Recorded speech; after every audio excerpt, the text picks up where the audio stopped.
I am Penelope, 32 years old, an elementary school teacher who married my college sweetheart, James. Our marriage was everything I dreamed of until my mother-in-law, Margaret, began her constant criticism. What should have been a joyous celebration at my son Noah's first birthday party became the scene of my greatest humiliation and ultimately my strongest moment. Sometimes it takes a public attack to find your voice and stand up for yourself. If you have ever had to stand up to a toxic family member, let me know where you are watching from and hit that like and subscribe button while I share how I finally found my voice. Growing up in a small town in Washington state, I was fortunate to have loving parents who always encouraged my education. They were both high school teachers who instilled in me a passion for learning and helping others. Our home was modest, but filled with books, laughter, and support. By the time I was ready for college, I knew I wanted to follow in their footsteps and become a teacher myself. I met James during my sophomore year in our university's education program. We were paired as lab partners in our child development class, and I was immediately drawn to his warm smile and thoughtful comments during discussions. He had this way of explaining complex theories so simply that everyone understood. While I was somewhat shy in large groups, James could command a room with his natural charisma. Our connection was instant. We bonded over our shared passion for teaching and our dreams of making a difference in children's lives. Our first date wasn't actually planned as a date at all. We were studying in the library when it closed at midnight, and neither of us was ready to say goodbye. James suggested grabbing coffee at the 24-hour diner near campus, and we ended up talking until sunrise. Those early days were filled with study dates, walks around campus, and supporting each other through stressful finals weeks. James would leave little encouraging notes in my textbooks, and I would surprise him with his favorite coffee before his morning classes. We fit together so naturally, complementing each other's strengths and weaknesses. James had this wonderful way of making me feel valued. When I spoke, he listened intently, asking thoughtful questions. He remembered the small details, like how I preferred my coffee or the names of all my childhood pets. He made space for my voice in a way no one else ever had. When I doubted myself before a big presentation, James would remind me of my capabilities and stand firmly in his belief in me.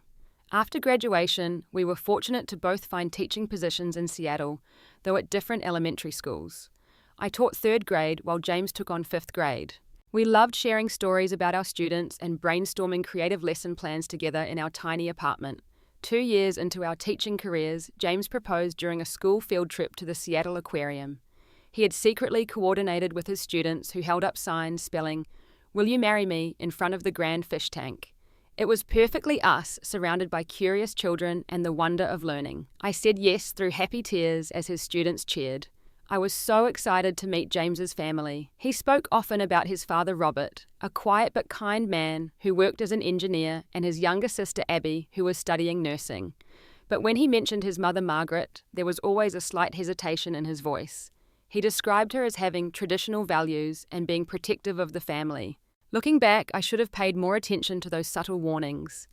But I was too wrapped up in our happiness and my optimistic belief that love conquers all. "My mum can be a bit intense," James told me as we drove to meet his parents for the first time. "She has strong opinions about how things should be done. Just give her time to warm up to you." I nodded, squeezing his hand. "I am sure we will get along fine. I am good with parents, remember. It is part of my job." How naive I was then, believing that my experience with the parents of my students would prepare me for Margaret. Nothing could have prepared me for the force of nature that was my future mother-in-law. The first time I met Margaret was at our engagement dinner. James's father Robert had reserved a private room at an upscale restaurant in Seattle, and James was vibrating with nervous energy as we waited for his parents to arrive. "There they are," James said, standing up quickly as his parents entered the restaurant. I will never forget my first impression of Margaret. She was immaculately dressed in a designer suit, her silver-streaked hair perfectly styled, not a strand out of place. She carried herself with the posture of someone who was used to being in charge. The contrast with her husband Robert was striking. He was a tall, slightly stooped man with kind eyes and a genuine smile. "James, darling," Margaret said, embracing her son while keeping her eyes fixed on me, assessing every detail of my appearance. When James introduced us, Margaret offered me her hand and a smile that never reached her eyes. "So this is the teacher," she said, emphasizing the word as if it were a disappointing career choice. I expected James would end up with someone from a medical background like him. "Mum," James said with an uncomfortable laugh. "Penelope and I met in the education program. We are both teachers." Yes, but you could have gone to medical school with your grades, Margaret replied, patting his cheek. Never mind that now. Throughout dinner, Margaret peppered me with questions that felt more like an interrogation than genuine interest. She asked about my family's background, nodding with thinly veiled disapproval when I mentioned my parents were also teachers. She inquired about my career goals, sighing when I enthusiastically shared my passion for elementary education. Teaching is a noble profession for now, she said, cutting her food into precise bites. But surely you will want something more substantial once you have children. James will need a wife who can support his career advancement. Before I could respond, she launched into stories about James's ex-girlfriend Allison, a doctor from a prominent Seattle family. Such a shame that did not work out. Her father was chief of surgery, you know. They just bought a summer home in the San Juan Islands. James shifted uncomfortably beside me, but said nothing. Robert occasionally tried to change the subject, asking about my classroom or our plans for the future. But Margaret skillfully steered the conversation back to topics that highlighted what she clearly perceived as my inadequacies. Later that night, as James drove us home, I couldn't hold back my concerns. Your mother doesn't seem to like me very much, James sighed, reaching for my hand. That is just her way, Penny. She is protective and has certain expectations. She will warm up to you once she gets to know you better. She was the same way with Abby's boyfriend at first, and now they get along great. I wanted to believe him, so I pushed aside my worries and focused on the wedding planning. That turned out to be my next battleground with Margaret.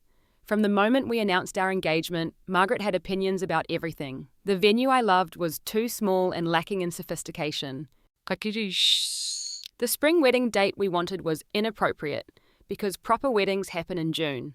My choice of a simple, elegant dress was disappointingly plain for a bride. At first, I tried to accommodate her suggestions, believing that compromise would help build our relationship. But Margaret didn't want compromise. She wanted control. She changed appointments with vendors without telling me.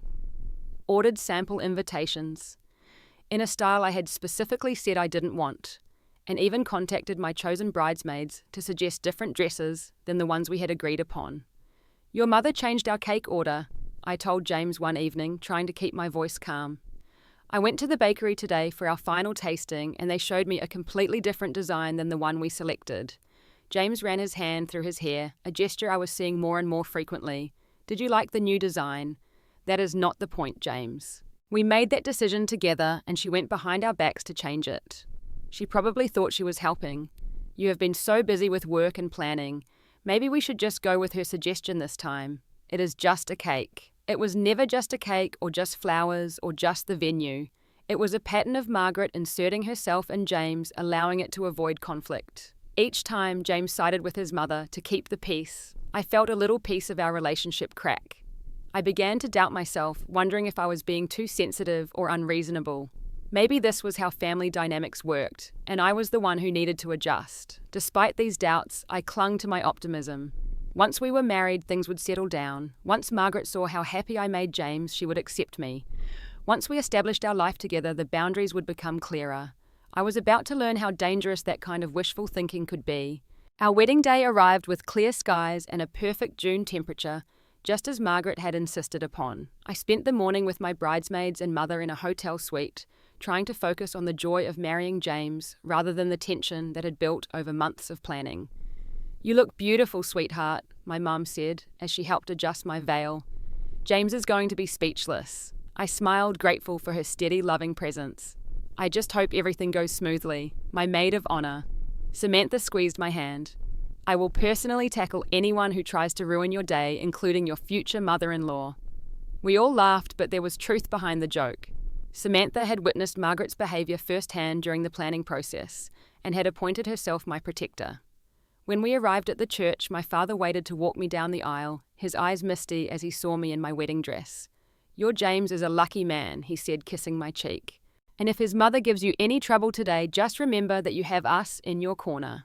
The ceremony itself was perfect. Standing at the altar with James exchanging our vows, I felt all my anxieties melt away. The love in his eyes as he promised to stand by me for the rest of our lives made me believe that together we could handle anything, even Margaret. That illusion was shattered the moment we entered the reception. Margaret had arrived wearing a cream-coloured dress that looked disturbingly bridal from a distance. Several guests did double takes, clearly confused by her inappropriate choice. Did she really wear white to your wedding? Samantha whispered as we prepared to make our entrance. "It is cream, not white," I replied automatically, repeating what I knew would be James's defense if I mentioned it later. Throughout the reception, Margaret made her presence known. She redirected the photographers to take group shots she wanted but weren't on our list. She changed the seating arrangement at the head table without telling us. And most notably, she prepared an unscheduled speech that thankfully Samantha intercepted before the DJ could announce it. She wrote a 10-minute speech about James's childhood and how no woman would ever be good enough for her son. Samantha told me later, showing me the handwritten pages she had confiscated, with a lovely paragraph about how Alison the doctor is still single and how sad it is that timing did not work out for them. I tried to maintain my composure to focus on the fact that I was marrying the man I loved, but I couldn't help overhearing Margaret's comments to wedding guests as the evening progressed. "Such a rushed ceremony," she told my aunt. "I wanted them to wait another year, but young people today are so impatient." To James's cousins, "The venue could have been better, but Penelope had her heart set on this place. James is so accommodating." Kesam. And most painfully to one of James's old college friends, "She is sweet enough, I suppose. But between us, I always pictured James with someone more ambitious. A teacher's salary won't go far these days." My parents noticed the tension. My father, never one to interfere, surprised me by approaching Margaret directly and engaging her in conversation, effectively distracting her from making more disparaging remarks. My mother stayed close to me, a buffer against Margaret's criticism. "Don't let her get to you today," Mum whispered during our mother-daughter dance. "This is your day with James. Everything else is just noise." That night, after we had checked into our hotel room before leaving for our honeymoon the next day, I finally brought up Margaret's behaviour. "I know," James said, loosening his tie. "I saw the dress and heard some of her comments. I am sorry, Penny. I will talk to her when we get back from Hawaii. Things will be better once the wedding excitement dies down, I promise."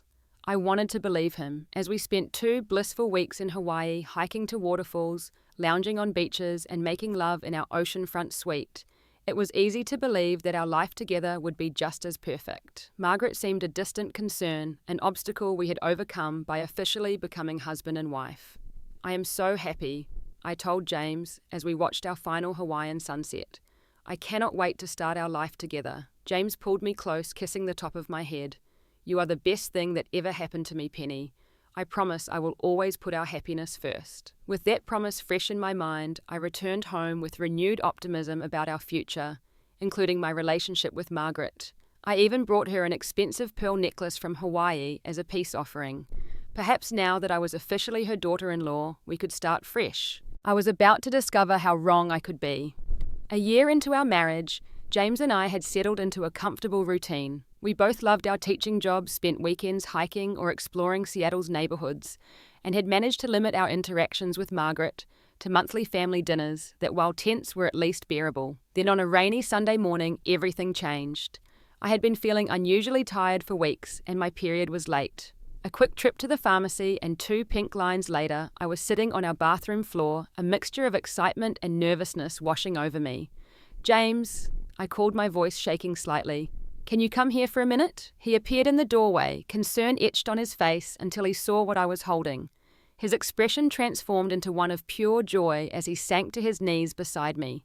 "Are you serious? We're having a baby." I nodded, tears welling in my eyes. "We're having a baby." James gathered me in his arms, his own eyes glistening. "I love you so much, Penny. We're going to be parents." That moment, just the 2 of us celebrating this new life we had created, was perfect. Unfortunately, it was one of the last peaceful moments I would have for a very long time. We decided to share the news with our families at 6 weeks, once my doctor had confirmed the pregnancy. My parents were ecstatic, immediately offering support, but respecting our space as new parents-to-be. Margaret's reaction was decidedly different. 6 weeks, and you're only telling me now. She frowned, looking me up and down, as if searching for visible evidence of my condition. "Well, I suppose congratulations are in order, though I wish you had waited until you were more established in your careers." Before I could respond, she turned to James. "Your apartment is much too small for a baby. 2 bedrooms won't be enough. You'll need a proper nursery, a playroom eventually. You should look for a new place closer to me so I can help properly. "Mum, we have plenty of time to figure that out," James said, but I could see the seed had been planted in his mind. From that moment on, Margaret became an even more constant presence in our lives. She would show up at our apartment unannounced, armed with parenting books from the 1980s and strong opinions about everything from prenatal vitamins to baby names. "Penelope, you're eating sugar. That's terrible for the baby's development," she would say, snatching a cookie from my hand. Or, "You're not still planning to work after the baby comes, are you? Children need their mothers at home." Every doctor's appointment became a battlefield. Though I never invited her, Margaret would somehow know my schedule and insist on coming along for support. She would question my obstetrician about my care, suggesting alternative treatments or additional tests. "Doctor, I read that women over 30 have a higher risk of complications. Shouldn't Penelope be monitored more closely?" she asked during one visit, despite my perfect health record. My doctor, a kind but no-nonsense woman, finally intervened. "Mrs. Wilson, Penelope is having a perfectly normal pregnancy. The most important thing for her and the baby right now is to minimize stress." Margaret nodded seriously. "Exactly why I'm concerned. Her apartment is too small, she's still working full-time, and she doesn't have proper family support nearby." "Actually," the doctor replied, looking directly at Margaret, "from what I'm observing, external pressure appears to be Penelope's primary source of stress right now." That brief moment of someone standing up for me was like a breath of fresh air, but it didn't deter Margaret. If anything, it made her more subtle in her criticism, sharing her concerns with extended family members, rather than confronting me directly. "I'm so worried about Penelope," I overheard her telling James's aunt on the phone. "She's not taking proper care of herself during this pregnancy. I've tried to help, but she refuses my advice." James is beside himself with worry. This was completely untrue. I was following every recommendation from my doctor, taking my prenatal vitamins, exercising moderately, and eating a balanced diet. James had never expressed any concern about my self-care. But Margaret's campaign was effective in creating a narrative within the family that I was somehow an unfit mother before the baby had even arrived. Meanwhile, James was working longer hours, picking up extra coaching duties to save for a bigger place. Margaret had convinced him that our apartment was unsuitable for a baby, despite the fact that we had a perfectly good second bedroom that would make a lovely nursery. His absence left me alone with Margaret more often, as she would arrive minutes after he left, claiming she was just checking in. As my pregnancy progressed, my anxiety grew. I began having trouble sleeping, worrying about how I would manage motherhood with Margaret's constant interference. During my third trimester, my blood pressure started rising, leading my doctor to express concern about preeclampsia. "Your blood pressure is higher than I'd like to see," she said during my 32-week checkup. "I want you to start monitoring it at home and really focus on reducing stress. Consider starting your maternity leave earlier than planned." I nodded, tears welling in my eyes. "I think the stress is getting to me. My mother-in-law..." The doctor patted my hand. "You wouldn't believe how often I hear that. Your priority right now is your health and your baby's health. Everything else, including other people's feelings, comes second." That night, I tried to talk to James about the doctor's concerns.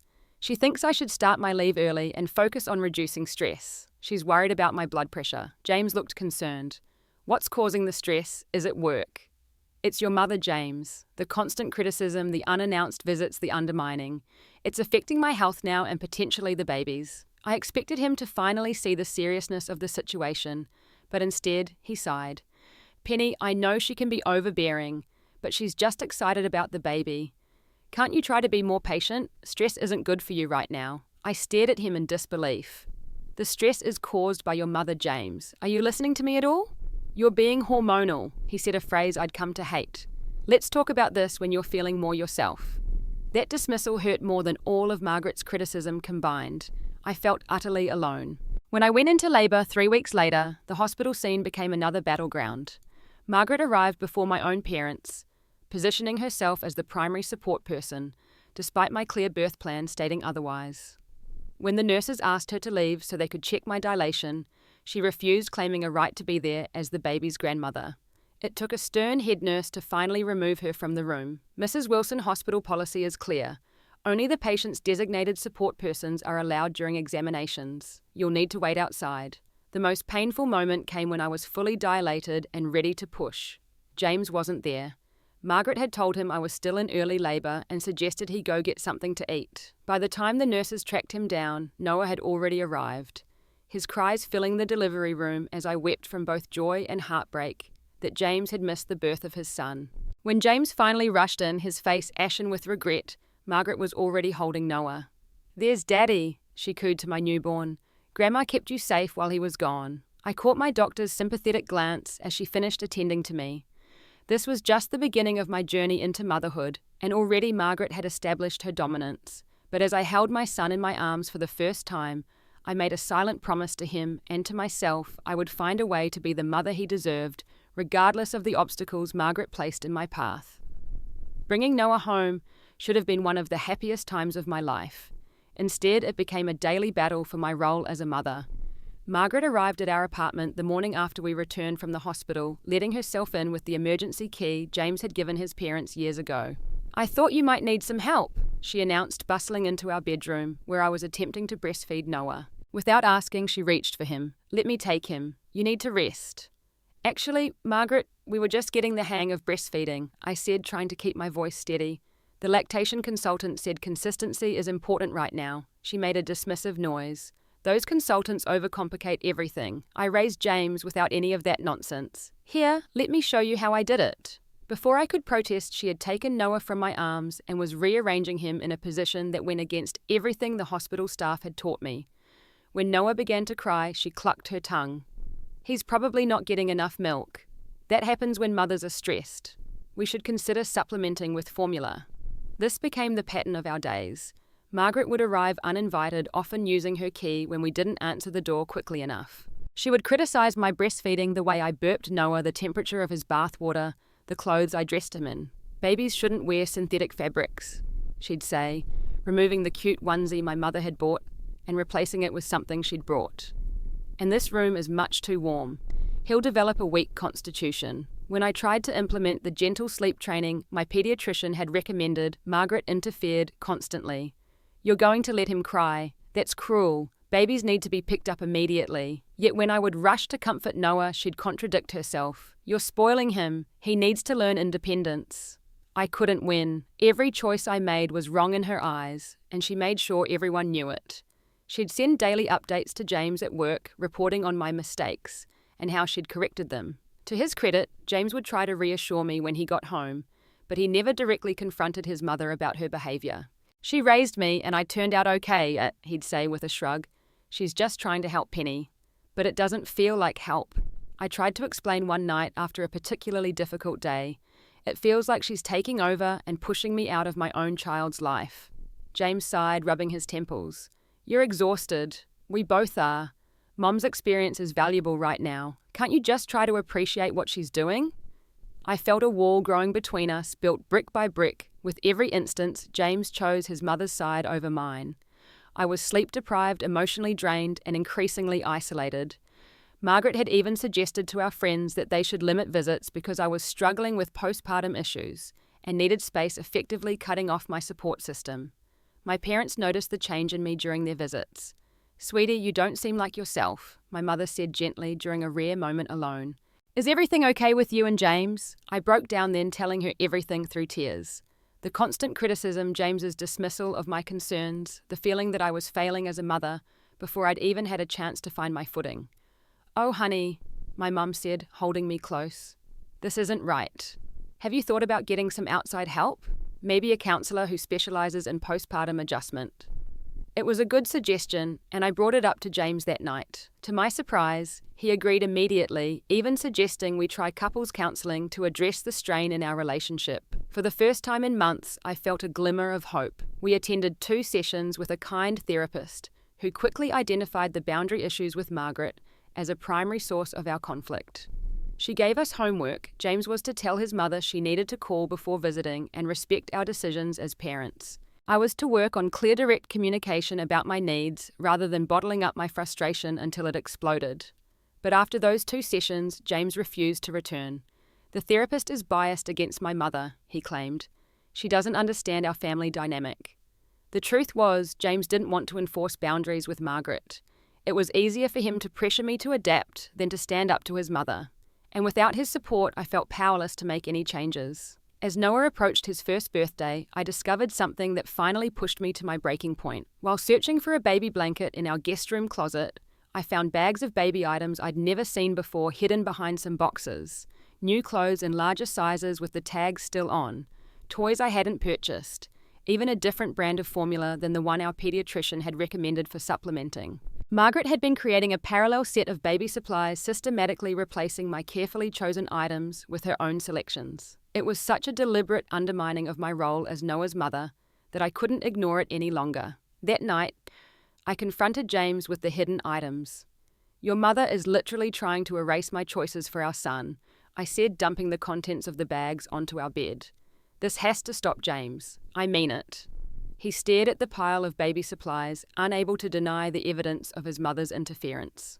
"I'll talk to her," he finally said, "but maybe we should wait until after Noah's birthday party next weekend.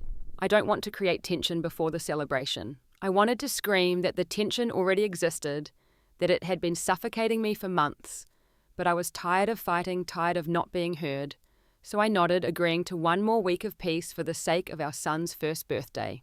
It was a decision I would both regret and be grateful for, as it led to the confrontation that would finally change everything. I spent weeks planning Noah's first birthday party, determined to make it special despite my anxiety about Margaret's inevitable interference. I chose a simple, "You Are My Sunshine" theme, decorating our apartment with yellow and grey decorations, and ordering a small but beautiful cake from a local bakery. The guest list was intimate, just our closest friends and family. My parents drove in from Washington, bringing handmade decorations and their warmth and support. James's sister Abby came with her boyfriend, one of the few allies I had in James's family. A handful of friends with children Noah's age rounded out the group. Margaret predictably arrived an hour early to help. Within minutes, she was rearranging my carefully placed decorations and questioning my party timeline. "You scheduled the cake for 3, that's much too late. Babies get cranky in the afternoon. We should move it up to 1 right after lunch," she said, already adjusting the printed schedule I'd taped to the refrigerator. "The timing is intentional, Margaret," I explained for what felt like the 100th time. "Noah naps from 12 to 2. I want him to be well rested for the cake and presents." She made a dismissive noise. "He would adjust if you had a more consistent schedule. When James was a baby, I could set my watch by his naps." I bit my tongue, reminding myself that the day was about celebrating Noah, not engaging in yet another power struggle with my mother-in-law.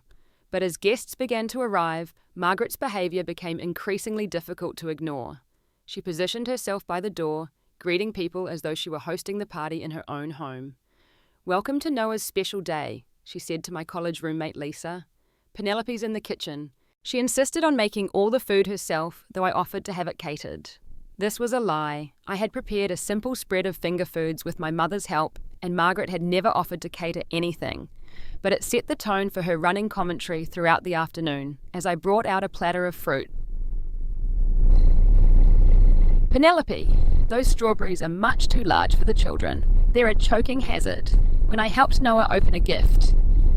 "You're opening it wrong, dear. Let me show you how to help him." Each comment chipped away at my already fragile confidence, but I forced a smile and focused on Noah's delight as he played with his cousins and the colourful balloons floating around the apartment. James was busy grilling on our small balcony, seemingly oblivious to the tension building inside. When I brought him a drink, silently pleading with my eyes for some support, he simply squeezed my shoulder and said, "Everything looks great, Penny." "Mum's really helping things run smoothly, huh?" I swallowed my frustration and returned to our guests, finding comfort in my parents' supportive presence and friends who ran interference with Margaret when they could see I needed a break. By 3 o'clock, it was time for the cake. We gathered everyone around the dining table where Noah sat in his high chair, a handmade crown on his head, and a special bib that read, "Birthday Boy," across the front. James stood beside me, camera ready to capture Noah's reaction to his first taste of cake. My mum brought out the small sunshine cake, one candle glowing in the centre, and the room filled with the sound of "Happy Birthday." Noah's eyes widened with delight at the attention and the colourful cake, his hands reaching eagerly toward the flame. It should have been a perfect moment, one of those memories you treasure forever. Instead, it became the scene of my greatest humiliation and ultimately my turning point. As James blew out the candle for Noah and I prepared to help our son smash his cake, Margaret's voice cut through the happy chatter. "My son marrying you was the biggest mistake of his life." The room went silent, every head turning toward Margaret, who stood with her arms crossed, looking directly at me. "He deserves a real mother for his child." She continued, her voice loud enough to ensure everyone heard. Someone who knows how to raise a baby properly, not this constant improvisation. I felt as though all the air had been sucked from the room. Tears burned in my eyes as I looked at James, waiting for him to defend me, to say something, anything, to counter his mother's cruel words. But he stood frozen, his expression a mixture of shock and discomfort, saying nothing. In that moment, with everyone's eyes on me, something inside me shifted. The hurt and humiliation transformed into a clarity I hadn't felt since before Noah was born. This was my child, my home, my life. And I had been allowing this woman to systematically destroy my confidence and happiness for far too long. I gently wiped Noah's hands with a napkin, kissed the top of his head, and stood up straight, looking directly at Margaret. "No, Margaret," I said, my voice steadier than I expected. "The mistake was allowing you to treat me this way for so long. The mistake was believing that your love for Noah and James meant you would eventually respect me as James's wife and Noah's mother." I took a step toward her, feeling strength flow through me with each word. "I have tried for years to earn your approval, to accommodate your criticism, to make space for you in our lives. But I see now that nothing I do will ever be enough because you don't want to share your son or your grandson. You want to control them just as you've always controlled James." Margaret's face flushed with anger. "How dare you speak to me this way in front of everyone? James, are you going to let her talk to your mother like this?" All eyes turned to James, who looked utterly lost. In that moment, I realized I wasn't just standing up to Margaret. I was standing up for my marriage and my family. "James," I said, turning to my husband, "I love you, but I cannot and will not continue to be part of a marriage where your mother's feelings and preferences take priority over your wife's well-being and your child's stable home environment. Something has to change starting today." I turned back to Margaret, whose shock was giving way to indignation. "Margaret, you are Noah's grandmother and you always will be. But from this moment forward, you will respect our boundaries as his parents. You will call before coming over. You will not undermine my parenting decisions. You will speak to me with the same respect you expect to receive. If you cannot do these things, you will not be welcome in our home." The silence that followed was absolute. Margaret opened her mouth to respond, but for perhaps the first time since I'd known her, no words came out. She looked to James for support, but something had shifted in him too. He moved to stand beside me, his hand finding mine. "Mum," he said quietly, "Penny is right. This has gone on too long. I love you, but she is my wife and Noah's mother. We need to establish some boundaries." Margaret's face crumpled momentarily before hardening into a mask of injured dignity. "I see I'm not wanted here. I was only trying to help. If this is the thanks I get for all I've done, then perhaps it's best if I leave." She gathered her purse and sweater, making a show of kissing Noah goodbye, as though she were being banished forever, rather than simply being asked to show basic respect. "James, call me when she's calmed down," she said before sweeping out the door, letting it slam behind her. As soon as she left, I felt my knees weaken, the adrenaline of the confrontation wearing off. James caught me before I could fall, pulling me into a tight embrace. "I'm so sorry, Penny," he whispered against my hair. "I should have stood up for you long ago." Our guests, who had witnessed the entire scene, seemed unsure of what to do until my father cleared his throat. "Well, I believe we were about to watch the birthday boy enjoy his cake. Let's continue the celebration, shall we?" His simple redirection broke the tension, and slowly the party resumed. Friends hugged me, whispered words of support, told me they'd been wanting to say the same things to Margaret for months. Abby, James's sister, pulled me aside to thank me for finally standing up to her mother. "No one's ever had the courage to set boundaries with her like that," she said. "Maybe now things can change for all of us." As we watched Noah gleefully smash his cake, covering himself in frosting and laughing with pure joy, I felt something I hadn't experienced in a long time: peace. The road ahead would not be easy, I knew that, but I had finally found my voice, and I wasn't going to lose it again. That night, after our guests had gone, and Noah was asleep in his crib, James and I sat at our kitchen table for the most honest conversation of our marriage. The remnants of the party surrounded us, cheerful decorations, contrasting with the seriousness of our discussion. "I failed you," James said, his voice thick with emotion. "I've been failing you since the day we got engaged, and my mother started trying to control our relationship. I was so used to giving in to keep the peace that I didn't see how much it was hurting you hurting us." I reached across the table to take his hand. "Why was it so hard for you to stand up to her? I need to understand, James." He was quiet for a long moment, gathering his thoughts. Growing up, everything in our house revolved around making my mother happy. My dad worked long hours, partly, I think, to avoid dealing with her moods. Abby and I learned early that it was easier to go along with what Mum wanted than to challenge her. What happened when you did challenge her? I asked. Cold silence for days, guilt trips, tears about how ungrateful we were. Once when I was 16, I wanted to go on a school trip that conflicted with her plans for a family vacation. I insisted on going with my friends instead. She didn't speak to me for 2 weeks, and when my dad tried to intervene, she turned her anger on him. The atmosphere at home was so tense that eventually I apologized and promised never to ruin family plans again, even though I'd been looking forward to that trip for months. As James spoke, I began to understand the deeply ingrained patterns he was working against. His mother had trained him from childhood to prioritize her feelings above his own, to see her happiness as his responsibility. It didn't excuse his failure to protect me from her behavior, but it helped me see why it had been so difficult for him. I need you to understand something, James, I said when he finished. I love you and I want our marriage to work, but today wasn't just about your mother. It was about us, about whether we're truly partners. I can't be the only one fighting for our family unit. I know, he said, squeezing my hand. What do you need from me? Tell me and I'll do it. I need you to go back to therapy with me. Not just a couple of sessions, but a real commitment to working through these issues. I need you to set and maintain boundaries with your mother, not just today, but consistently. And I need to know that when you say, I do to me, it means more than when you say, yes, Mum, to her. James nodded, tears in his eyes. I promise, Penny, no more enabling her behavior, no more choosing the path of least resistance. You and Noah are my priority, my family. I choose you.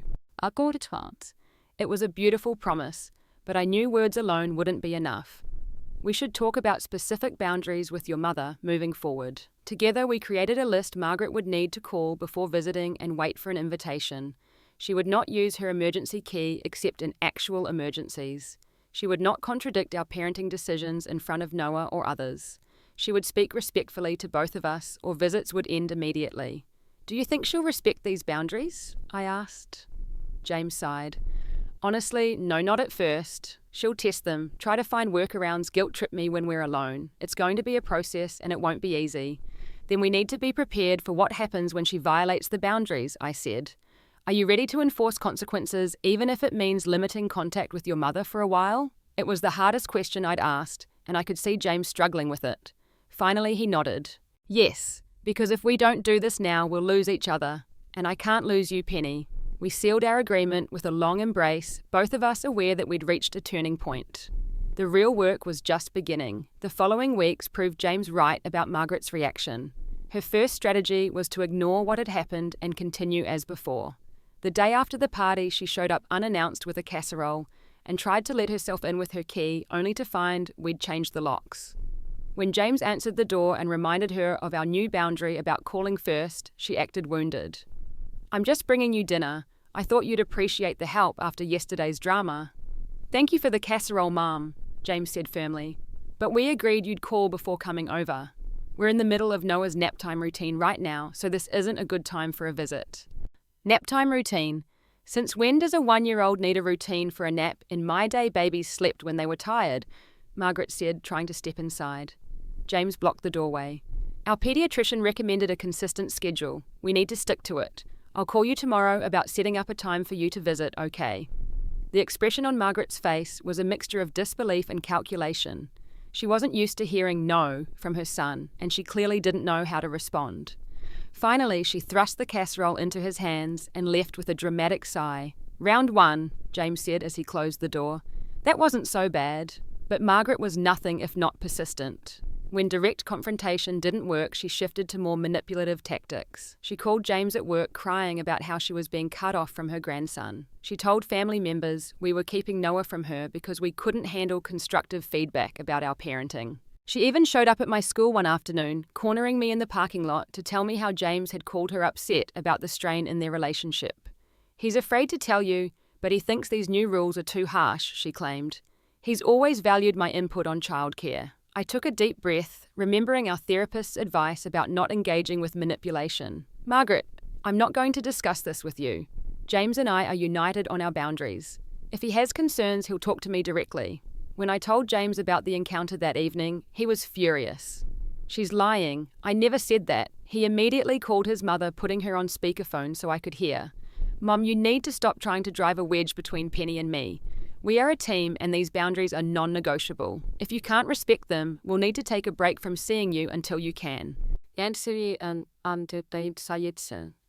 threat of reduced contact was our last resort, one we hoped we wouldn't have to enforce. But 2 weeks later, during a supervised visit at a local park, Margaret crossed the line again. While I was helping Noah on the slide, she told James loudly enough for nearby parents to hear, "That child is much too thin. Is she feeding him properly? You know I could take him for a few days, make sure he gets some decent meals." Noah was perfectly healthy on track, with all his growth metrics, according to our paediatrician. James, true to his word, immediately ended the visit. "That's it, Mum. We're leaving. Call us when you're ready to apologise and respect our boundaries." The weeks that followed were difficult. Margaret alternated between tearful apologies and renewed attempts at manipulation. James's father, Robert, who had always been a quiet presence in family dynamics, surprisingly became an ally. He visited alone one evening, apologising for his role in enabling Margaret's behaviour over the years. "I should have stepped in long ago," he told us, bouncing Noah on his knee, "both with you and with Abby. I thought keeping the peace was more important than standing up for what's right. Watching you two set these boundaries has made me realise I need to make some changes in my own relationship with Margaret." His support meant the world to James, who had feared that standing up to his mother would mean losing his father too. Instead, it seemed to be strengthening their relationship as Robert found his own voice. Slowly, painfully, over the course of several months, Margaret began to understand that her old tactics wouldn't work anymore. The turning point came when she missed Noah's first steps because she was in a self-imposed exile, refusing to visit under our unreasonable conditions. When she heard the news secondhand from Robert, something finally shifted in her perspective. "I don't want to miss any more milestones," she told James during a carefully negotiated coffee meeting. "What do I need to do to be a regular part of Noah's life again?" It wasn't an apology, but it was an acknowledgement that something needed to change. We cautiously began rebuilding our relationship with Margaret, starting with short, structured visits and gradually increasing them as she demonstrated respect for our boundaries. There were setbacks, of course. Old habits die hard, and sometimes Margaret would slip into her critical patterns, especially when stressed or feeling excluded. But now when it happened, James and I presented a united front, calmly ending visits or conversations when boundaries were violated. Through it all, I was finding my own strength as a mother and a wife.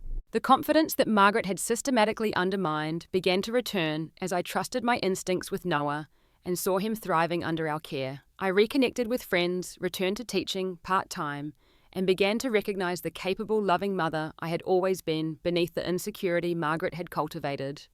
Our marriage grew stronger too. The honest communication that began the night of Noah's birthday party became our new normal. We still disagreed, sometimes still had to work through difficult emotions, but we did it together as partners. By the time Noah's second birthday approached, we felt ready to host another family gathering. This time Margaret was given clear expectations beforehand. She would be welcomed as Noah's grandmother, but James and I would be running the celebration our way. To my surprise, she arrived at the appointed time, bearing a present she had checked with us about in advance. She complimented the decorations without suggestions for improvement and asked if she could help rather than taking over. When Noah opened her gift, a simple book about construction vehicles that he immediately loved, she beamed with genuine pleasure at his reaction. It wasn't perfect. I caught her biting her tongue several times when she clearly wanted to comment on something, and there was an awkward moment when she started to correct how I was cutting the cake. But she stopped herself, taking a deep breath before saying, "It looks delicious, Penelope. Noah is going to love it." As I watched her interact with Noah, respecting the boundaries we'd set, while still showing her love for him, I realised something important standing up for myself hadn't just been about stopping Margaret's negative behaviour. It had been about creating space for something better to grow in its place.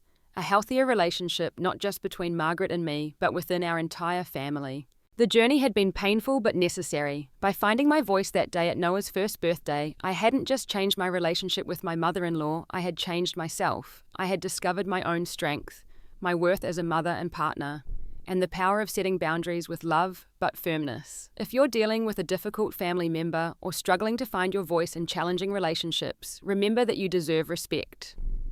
Setting boundaries isn't selfish, it's necessary for healthy relationships. Sometimes the most loving thing you can do, both for yourself and others, is to stand up and say, enough. Have you ever had to set difficult boundaries with family members? Share your experience in the comments below. And if this story resonated with you, please like, subscribe, and share it with someone who might need to hear this message today. Thank you for listening to my journey, and remember, your voice matters. Use it.